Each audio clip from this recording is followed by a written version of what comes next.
Bonjour, chers amis. Prenez un moment avec moi. Voulez-vous? Fermez les yeux et sentez simplement votre respiration. Vous souvenez-vous de cette énergie illimitée que vous aviez dans votre jeunesse? Le sentiment de vous réveiller frais et dispo, prêt à affronter la journée? Peut-être que dernièrement, ce sentiment est un peu plus difficile à trouver. Vous vous sentez constamment fatigué, même après ce qui semble être une bonne nuit de sommeil. Vous pourriez hausser les épaules en vous disant « Eh bien, je vieillis, c'est tout ». Mais si je vous disais qu'il pourrait y avoir une raison cachée à cette fatigue persistante, quelque chose de souvent négligé? Surtout quand chaque année après 70 ans ressemble à un cadeau précieux, nous voulons en profiter au maximum, n'est-ce pas? Aujourd'hui, nous allons explorer en douceur les vraies raisons pour lesquelles vous pourriez vous sentir constamment fatigué après 60 ans et comment quelques simples compréhensions peuvent vraiment changer votre vie quotidienne. Point 1. Le voleur de nutriments silencieux. Notre première raison cachée est ce que j'appelle le voleur de nutriments silencieux. En vieillissant, notre corps devient parfois un peu moins efficace pour absorber les nutriments essentiels de la nourriture que nous mangeons. Pensez Y comme une belle vieille maison. Elle pourrait avoir besoin d'un peu plus de soins et d'attention pour que tout fonctionne correctement. Des choses comme la vitamine B12, cruciale pour l'énergie et la santé nerveuse, ou la vitamine D, si important pour nos os et notre humeur, peut devenir plus difficile à absorber. Vous mangez peut-être des repas sains, mais votre corps n'en tire tout simplement pas tous les bienfaits. Cela peut laisser vos cellules un peu affamées d'énergie, entraînant cette sensation constante de fatigue. Il ne s'agit pas de manger plus, mais parfois de s'assurer que votre corps peut vraiment utiliser ce que vous lui donnez. Point 2. Le saboteur du sommeil. Ensuite, parlons du saboteur du sommeil. Maintenant, vous pourriez penser, mais je dors? Et c'est probablement vrai. Mais la qualité de notre sommeil change souvent en vieillissant. Nous pourrions nous réveiller plus fréquemment, ou passer moins de temps dans les stades de sommeil profond et réparateur. Pensez à Nancy, une charmante dame d'une soixantaine d'années. Elle jurait qu'elle dormait 8 heures, mais elle se sentait toujours épuisée chaque matin.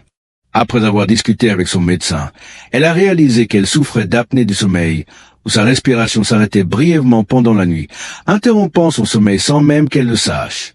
Ou peut-être êtes-vous comme Tom, qui se levait plusieurs fois par nuit pour aller aux toilettes, rompant son cycle de sommeil. Ces interruptions, même petites, peuvent empêcher votre corps et votre esprit de se recharger vraiment, vous laissant fatigué tout au long de la journée. Il ne s'agit pas seulement du nombre d'heures passées au lit, mais de la qualité de ces heures. Point 3. Le mystère du mouvement. Notre troisième point est ce que j'appelle le mystère du mouvement. Cela peut sembler contre-intuitif, mais un manque de mouvement régulier peut en fait vous rendre plus fatigué. Lorsque nous sommes moins actifs, notre circulation peut ralentir et nos muscles peuvent se sentir plus raides. Imaginez un doux ruisseau qui devient paresseux si rien ne le traverse. Nos corps sont similaires. Un mouvement régulier et doux comme une promenade quotidienne, quelques étirements légers ou même du jardinage stimulent notre énergie en améliorant la circulation sanguine et en envoyant de l'oxygène à nos cellules. Cela aide également notre corps à produire des hormones de bien-être qui peuvent nous remonter le moral et réduire la fatigue. Tom, que nous avons mentionné plus tôt, a commencé à faire une courte promenade tranquille après le dîner chaque soir et il a été étonné de l'énergie qu'il avait le lendemain et à quel point il dormait mieux. Il ne s'agit pas d'exercices intenses, juste de maintenir ce doux ruisseau en mouvement. Point 4. Le brouillard de l'hydratation. Découvrons le brouillard de l'hydratation. C'est un point simple, mais tant d'entre nous, surtout en vieillissant, ne boivent pas assez d'eau. Notre sensation de soif peut diminuer, ce qui signifie que nous ne réalisons pas toujours que nous sommes déshydratés avant d'en ressentir déjà les effets. Même une légère déshydratation peut entraîner de la fatigue, des maux de tête et des difficultés de concentration. Imaginez une belle plante qui ne reçoit pas assez d'eau, elle flétrit, n'est-ce pas? Notre corps réagit de la même manière. Si vos cellules ne sont pas correctement hydratées, elles ne peuvent pas fonctionner de manière optimale, vous laissant léthargique et fatigué. C'est un doux rappel de siroter de l'eau tout au long de la journée, même si vous n'avez pas soif. Les tisanes ou les jus de fruits dilués peuvent également contribuer à votre apport quotidien en liquide. Point 5. La connexion corps-esprit. Enfin, nous arrivons à la connexion corps-esprit. Notre bien-être émotionnel joue un rôle énorme dans nos niveaux d'énergie physique. Les sentiments de solitude, de stress ou même une légère dépression, qui peut parfois nous envahir en vieillissant, peuvent se manifester par une fatigue physique. C'est comme si votre esprit portait un lourd fardeau, et ce fardeau sape votre énergie physique. Vous vous souvenez de Nancy, dont le sommeil s'est amélioré? Elle a également commencé à rejoindre un club de lecture local et à reprendre la peinture. Ces activités, qui lui ont apporté joie et connexion, ont considérablement augmenté son énergie globale. Notre esprit et notre corps sont profondément liés.